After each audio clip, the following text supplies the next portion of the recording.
Hello friends, welcome to Dhana's tips. இன்றைக்கி நம்ம பாசிப்பருப்பு இடியாப்பம் எப்படி பண்ணுறதுன்னு பார்க்கலாம். நம்ம சேனலில் இது வரைக்கும் வகையான இடியாப்பங்கள் செஞ்சு போட்டிருக்கோம். அந்த வீடியோட லிங்க் உங்களுக்கு டிஸ்கிரிப்ஷன்லேயும் கமெண்ட் செக்ஷன்லேயும் கொடுக்குறேன். இப்போ நம்ம பாசிப்பருப்பு இடியாப்பம் செய்கிறதுக்கு என்னென்ன பொருட்கள் தேவைன்னு பார்த்துடலாம்.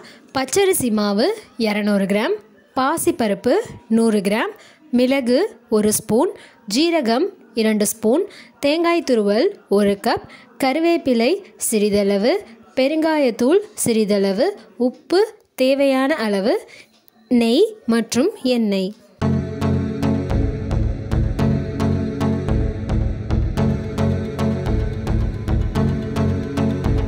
நான் 200 கிராம் பச்சரிசி மாவு எடுத்துருக்கிறதுனால அதே அளவுக்கு 1 கப் டம்ளரில் தண்ணி சேர்த்து அந்த தண்ணியை நல்லா கொதிக்க வச்சுக்கலாம். தண்ணி நல்லா கொதிக்கும் போதே இதில் கொஞ்சமாக எண்ணெயும் உப்பும் சேர்த்து மிக்ஸ் பண்ணி விட்டுட்டு கொதிக்க வச்சுக்கலாம்.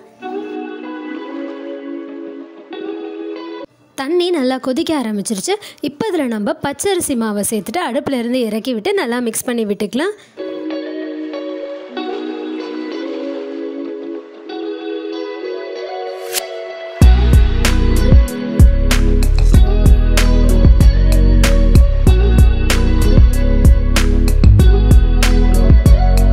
மிக்ஸ் பண்ணி விட்டு முடித்ததுக்கப்புறமா அது ஒரு 5 நிமிஷத்துக்கு ஆற வச்சு எடுத்துக்கலாம். அடுத்து பாசிப்பருப்பை எடுத்து 3/4 பதத்துக்கு வேக வச்சு எடுத்துக்கலாம். 3/4 பதம்னா இந்த மாதிரி உதிரியாக இருக்கணும். அதே சமயத்தில் வெந்தும் இருக்கணும், குழஞ்சிடக்கூடாது. பாசிப்பருப்பு இப்போ நம்ம வேக வச்சு தயார் பண்ணி வச்சாச்சு.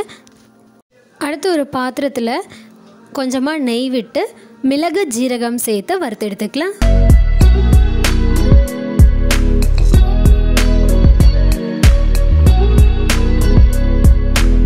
மிளகு ஜீரகம் நல்லா வறுபட்டுருச்சு. இப்போ நம்ம ஆற வச்ச மாவு நல்லா ஆறிடுச்சு. பாத்திரத்துலேயும் நமக்கு ஒட்டாமல் வந்திருக்கு. அடுத்து நம்ம இடியாப்பம் பிழிகிற அச்சில் எண்ணெய் தடவி விட்டுக்கலாம். இட்லி பாத்திரம் எடுத்து இட்லி சுடுற பாத்திரத்தில் இட்லி துணி வச்சு அது மேலே நம்ம இடியாப்பத்தை பிழிஞ்சு எடுத்துடலாம்.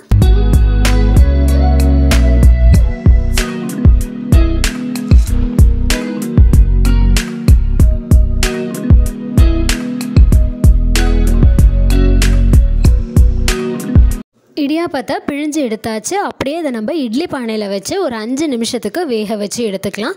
ரொம்ப நேரம் வேக வச்சோம் அப்படின்னா நமக்கு ஒட்டிக்கும் குழன்னு ஆகிடும். ஒரு 5 நிமிஷம் வேக வச்சாலே போதும். இப்போது 5 நிமிஷம் ஆயிடுச்சு. இடியாப்பம் பார்த்திங்கன்னா நல்லா வெந்துருச்சு. இதை நம்ம ஒரு பிளேட்க்கு மாற்றி இடியாப்பத்தை நம்ம இப்போ உதிர்த்து விட்டுக்கலாம்.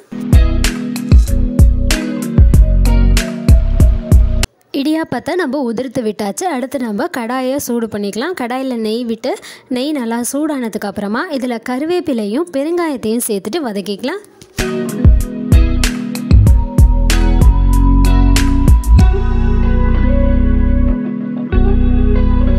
இப்போ இதில் நம்ம உதிர்த்து விட்டு வச்ச இடியாப்பத்தையும் 3/4 பதத்துக்கு வேக வச்ச பாசிப்பருப்பையும் சேர்த்துட்டு மிக்ஸ் பண்ணிக்கலாம்.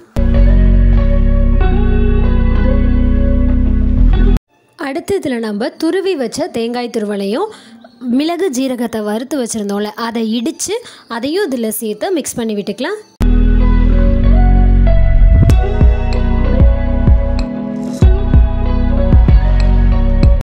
மிக்ஸ் பண்ணி விட்டு முடித்ததுக்கப்புறம் ஒரு கப்புக்கு மாற்றிக்கலாம். இதை சட்னி சாம்பார் தொட்டு சாப்பிட்லாம்.